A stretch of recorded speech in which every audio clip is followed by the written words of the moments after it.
just going to dive straight into it. And what I'm talking about is heritage architecture today. What we really normally do is we talk of conservation and we talk of restoration, etc. What I've done in my profession is a little different, is where we've reconstructed stuff. Is that we've not really got a site which had a ready building which was a heritage building, but we've made it into a heritage building. So if you say that why do we conserve heritage facade, so if I look at two places where we've worked out of, one is Kala Ghoda and one is Rajasthan, which is mainly Udaipur. Kala Ghoda has a large number of styles, different styles merging together to kind of make it what it is. So you have the styles that I've listed, and then Rajasthan again has colonial, Islamic, and then Hindu. So what we've done is, when our research actually involved looking at history back and then designing the facade. So just a brief of what conservation of heritage buildings. So we have preservation, rehab, restoration and reconstruction. So number 3 and number 4 is what people usually do. Preservation is something where you can't really touch the building, you can't do any treatments to it. So what you do is you only take the building and kind of clean it up, etc., and maintain the facade the way it is. You can't make any additions to the building.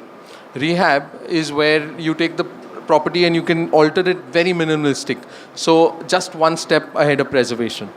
Restoration is what we usually do. What you see in Bombay is mainly restoration work, where you can add, you can even change the use of the building. If it's a residential building, you can make it a commercial building, etc. Keep the facade the same, change the interiors. You can even replace the material in a restoration project. And reconstruction is something where, if you read it, it really depicting by means of new construction, the form and features replicating its appearance. So you can actually build a new building on an empty site and take instances from the past history. So this is the building that we've done in Kala Ghoda. So it's a commercial building. It's a very small, quaint building. If people are aware of Kala Ghoda, it's right next to Ayub's.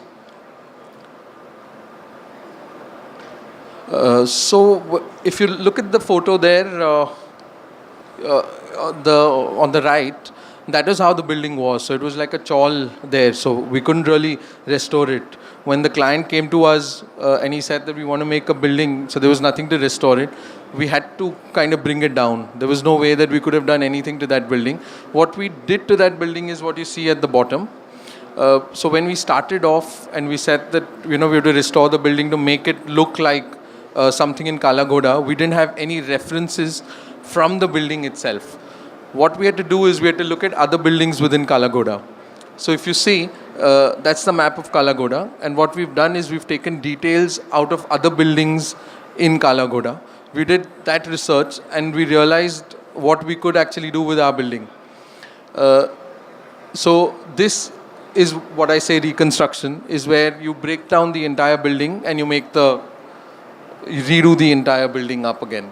So this is some of the details. This is the way we worked with it, the facade development, etc., the arches. So if you look at it, it could be anything. You could look at it and call it an Indo-Saracenic building or anything from it. These are the kind of details that we looked into and worked into, which had the windows, etc. Again, some of the elevations of the building.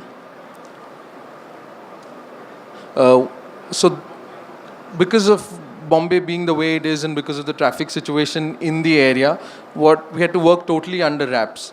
Unfortunately for us, is that we couldn't really see the building coming up because we had to cover the entire building and then work. So every work that happened was inside.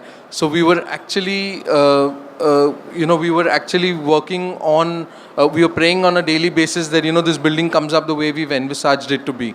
And finally, this photo shows the unveiling of it, because, we stood right there, me and my staff stood right at the corner of the building waiting for it to come down, and then heaved a sigh of relief because, it looked the way that we thought it would.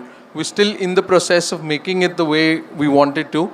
So hopefully within the year, this should be ready. This is another building down the road at Kala Ghoda. What we did was we added a skylight to it. usually this could be one of the first buildings that had a skylight on the building, on the restored building in Kalagoda. We did face a lot of BMC problems because of the skylight.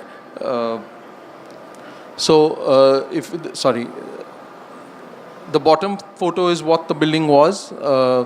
This is what we're trying to get it to be. So this is mainly, again, a restoration work where we're actually taking the building facade and keeping it the way it is, the same details and the same columns, etc.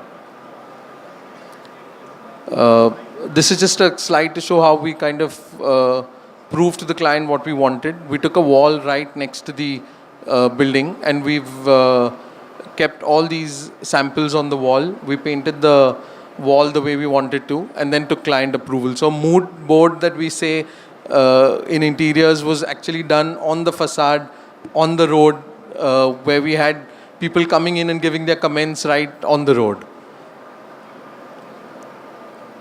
So this is again how we got the skylight done on the building. This is the retentions of the building and getting all these heritage looking tiles, etc., to get the building up. This is a project that we did in Udaipur, which is the Radisson Blu Hotel. Again, this is the way it came up, and we started. I'll just show you. That's the plan of the building. These are mainly all the hotel rooms that we see. Again, the renderings of the building. We made a lot of errors when we started off. We were a young team, and we made a lot of elevations, etc., without taking into account what Rajasthan would really be. We kind of did Jaisalmer in Udaipur, so the client really got after us for that. And then we went back to the drawing board, and then we did our research. So we took up the Jharokas, we took up the Jalis. Since everyone's an architect here, will know that how Jharokas help the sunlight from falling into the eyes, etc. Jalis, that how the wind is more clearer. We used sandstone, Makrana marble, all Rajasthan materials. Then we went on to buildings. So we took the Hawa Mahal. If you see the octagonal base and the carved grills are what we try to put in our elevation there. If you see the vertical lines of white in the Hawa Mahal were used as black in our renderings. We took the Amed Ki Haveli and we realized that we didn't want a red hotel. So we looked at other places in Rajasthan, and we realized that you could have a nice white building even with plaster and paint.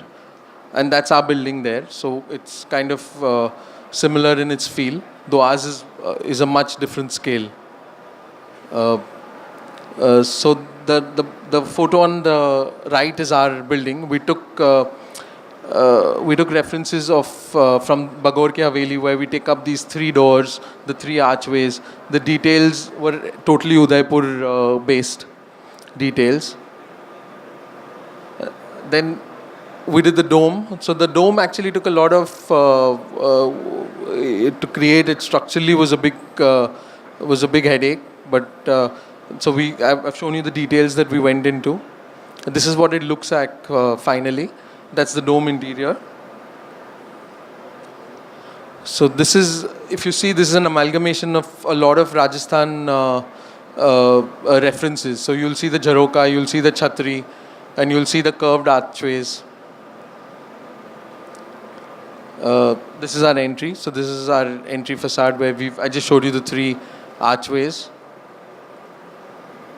What we did is we even used the external facade references and made it into the interiors. So this is what we envisaged our banquet to be. This is what we kind of got done.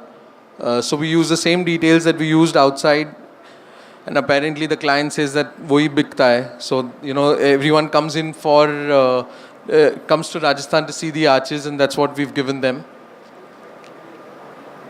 And this is how the entire hotel looks. We're doing a Marriott at Udaipur now. Since we did the Radisson, we've got these clients to give us this project. We've again used our research, our references to make the entire hotel. So this is the plan of the hotel, and so here we've used the references for the facade from Padmavat. The client was very hell bent on having Padmavat, his hotel looking like the movie. So we're trying to do it. I don't know if we can achieve it. We're still in concept stages. So if you see the photos of Padmavat, this is what we're going to achieve. Again, the entry of the movie, we watched it a couple of times now. So this is how we've kind of taken all these elements of Rajasthan and put them in. And it was a contoured site, so we've had it designed that way.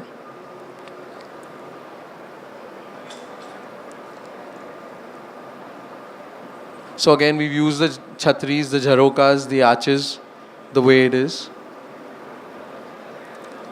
And that's the whole, if you've watched Padmavat, you'll know that there's a nice big courtyard in the movie. We've tried to do that where the pool is. And this is what, that's the, yeah, so that's about it. I just wanted to start off with the heritage look of it, and then I'll kind of hand over to the others.